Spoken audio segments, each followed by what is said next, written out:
Okay, Tyler, thank you so much for being here. We're happy to have you as a guest.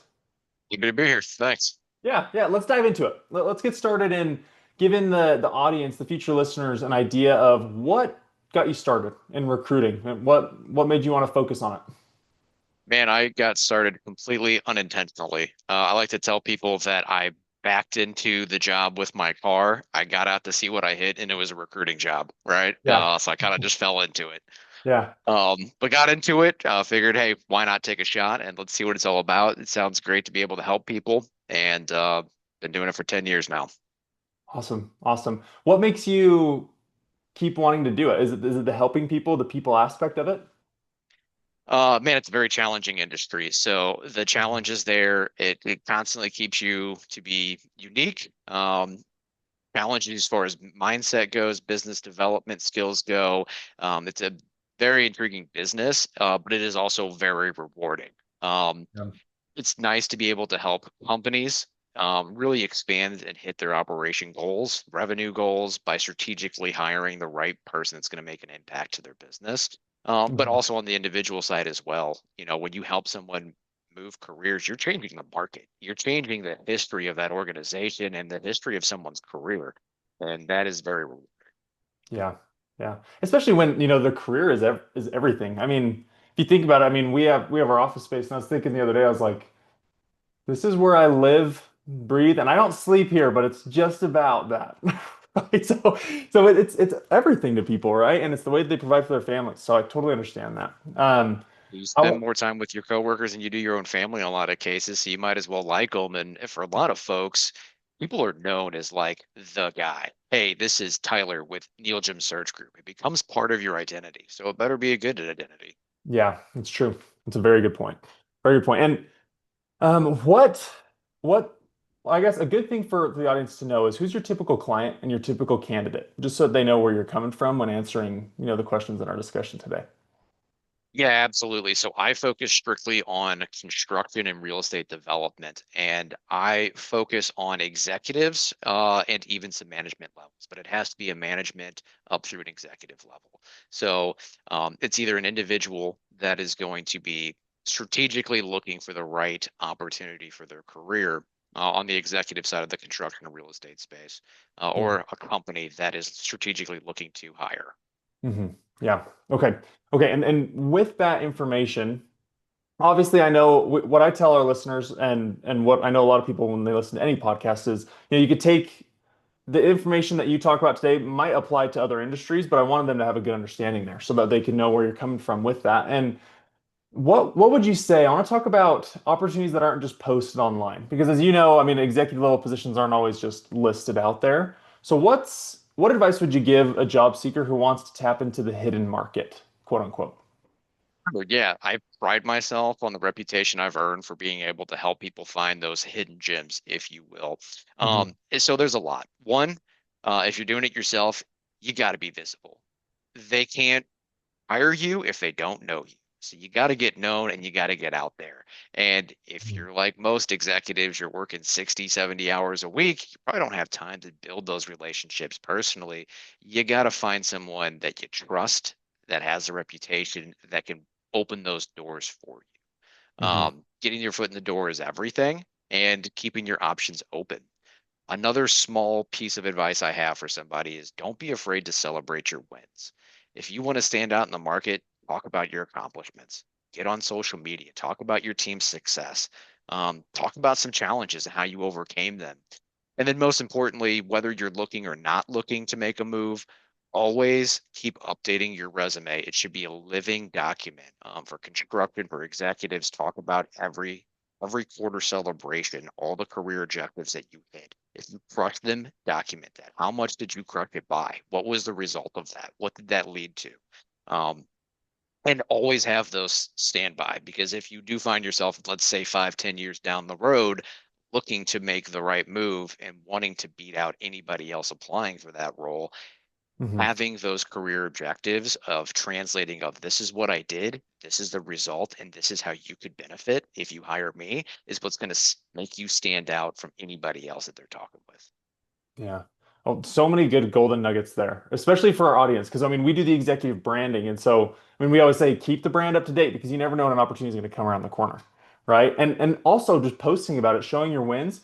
I've noticed it's kind of it's not actually like this, but the way it looks like is there's polar opposites. There's people that are really confident and really not confident. They're extremely want to post everything, tell everything, and others that don't want to tell anything at all. And so I think it is that have medium of, hey, talk about the team, talk about some struggles, make sure because people look at your social, you know, presence, I guess, a lot more than you would think, and it would be helpful. And then I also want to underline what you talked about with the executives working 60 to 80 hours a week, right? And having somebody you trust to build those relations with you and for you so that you can see opportunities that are out there, like yourself, right? So that they can see what's out there, not miss. Do you have something that you want to add to that?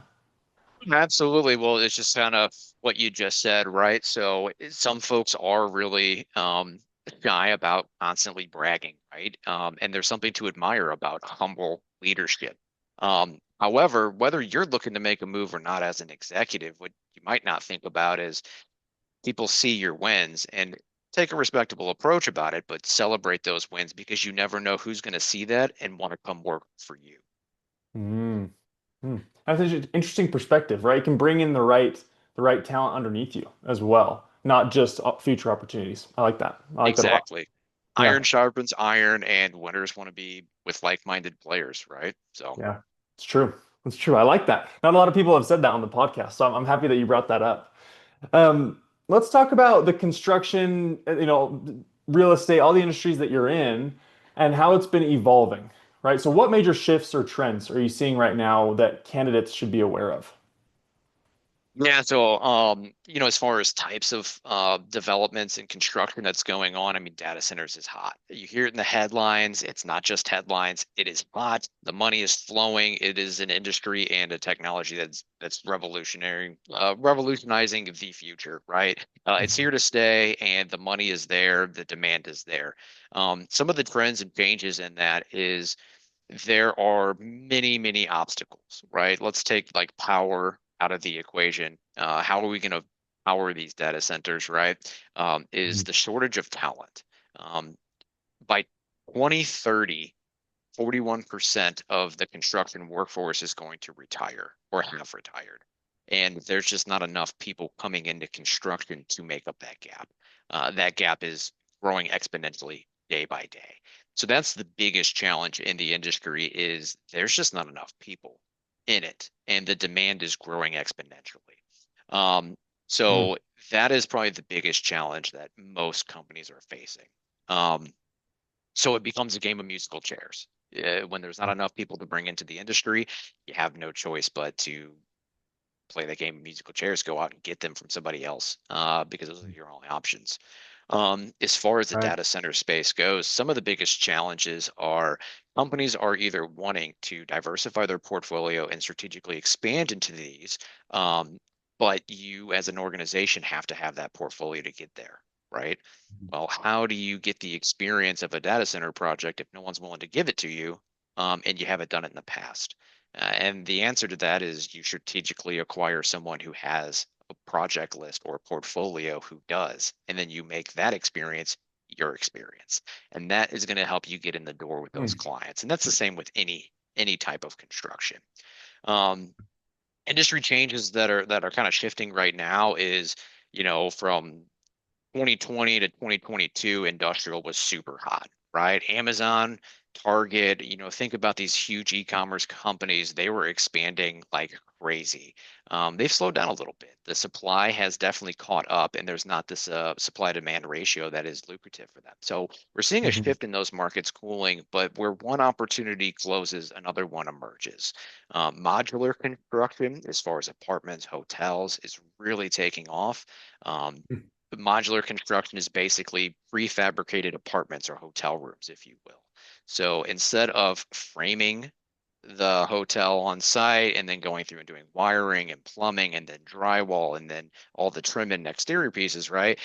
They are coming from a factory in controlled environments where there's no weather delays, there's quality insurance and quality control to ensure that every unit is possible. And these things are pre-built. A hotel room is already pre-built. The lamps are in there, all the fixtures, all the plumbing, all the appliances, they're ready to go. Wow. And they can take that unit and they can build them like blocks. And this is expediting the construction process. It's ensuring quality. It's good for safety. We're seeing stuff like this and technology really emerge. And that is one really good for executives to have under their belt, for their clients to have just more tools in the toolbox, right? Um, Hmm. but two, that's really shifting there as well, for the industry of being able to get to these suppliers and these manufacturers that are making these units ready to go, and then two, having the team that's capable of executing on these projects. Hmm. So that's some of the shifts. There's always a lot of moving pieces, as you can imagine, but Yeah. the biggest thing is the demand. Yeah. Well, I like the idea and the viewpoint of the opportunity that comes from it as well, right? I mean, when you know that like what was it, 40% of construction, those in construction are going to retire by 2030. Is that what you said? Yeah, Around 30? 41%. Yeah. I mean, that's a huge opportunity for people that are wanting to decide if they're wanting to switch an industry or go somewhere else, right? I mean, that's how I would see it. But it's interesting. I also didn't know about that building modular pieces of these buildings and these hotels and apartments and then putting together. That's amazing to me. That's just a cool topic to be on.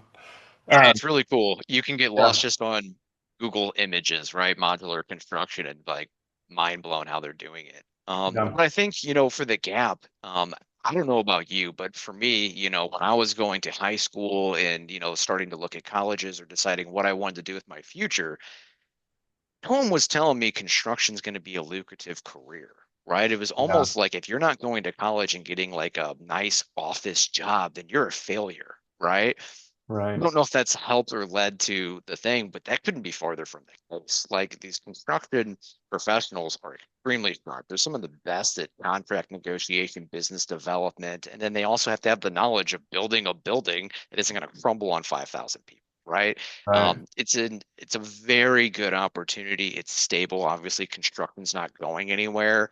And in all honesty, I think it's going to outperform other industries. But I think the gap in people coming in was led to people not knowing that this is a good career path, and that um, you Yeah. know this is a viable career path, and I'm not struggling, right? I think people think construction and think I'm going to be the guy on the side of the street in an orange vest just holding a stop sign all day. I don't want to do that, right? Right. And it's not. It's further from the truth. Yeah. Yeah. No, I mean, it's a great point. I mean, yeah, I wasn't taught to go into construction. I mean, it's a really good point of how kind of where that gap is coming from, right? But it'll be interesting to see how people transition and shift into that when the opportunity does arise. So I like that topic. And let's shift gears a little bit. Let's talk about let's see here. What are some of the biggest challenges your clients face when they're trying to tap into talent in today's market? Yeah, so the biggest challenges that some of our clients are facing are twofold. One, that problem with the gap. 41% are left to retire or have already retired, and there's just not enough people coming into construction. So the demand is already there. Um, Two is the only way they're going to be able to find these folks are by going out and finding someone who's already doing that job at a direct competitor. And when you look at today's economic environment, we're still at record unemployment rates, right? And in construction, right now it's like sitting at like 3.9, right? So under 4% is a very tight market. In construction, it's even less, especially on the executive side. So there's no one applying for these jobs. They have jobs. So companies are advertising positions when they need to hire, and they're just waiting around hoping that the right person is going to apply. And they're not getting the results that they're Mhm. hoping for or looking Yeah. for. Um, so that's a big challenge, is when you need to expand and you think traditionally, let's advertise a job. Let's see if we can get someone to apply who's going to be a great fit. They're too busy running their own projects. They're too busy running their own teams and doing their job on a day-to-day basis. Again, grinding 60, 70 hours, traveling across the country. They're not applying to jobs. They aren't looking if they're happy. You have to go out and get them. That's Mhm. that's one of the biggest challenges. Yeah, yeah, I'm sure, and that's where you come in, right? Yeah, exactly. I So, mean, there's a reason why we have this job. It's because it's in demand. yeah, exactly, exactly. No, I mean that's a really good viewpoint, and it does underline a lot of the similar topics we've talked about today. But I think it's a good thing to underline again.